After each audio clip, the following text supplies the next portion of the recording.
You know, and I don't think most people realize the aggressiveness in the zero-sum game that really is part of the homosexual agenda.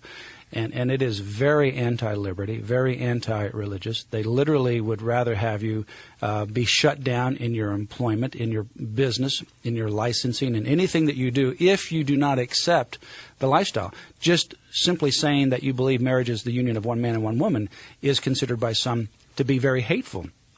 It is incredible the extent to which there is an attempt to shut down, and I think people need to be aware of the implications of the homosexual agenda. Yeah, and if you're not aware of that, the 2 chapters detail specifics and with references of what's taking place around the country in our schools and the agenda to get our kids. Because if they get the kids and get them on board with the message that you're born this way and can't change and this is normal, you're going to change our future for the negative. Well, especially when you have, say, boys that typically go through the development of maleness, and they typically bond more with boys and not girls early on, and eventually as they grow they become attracted to the opposite sex.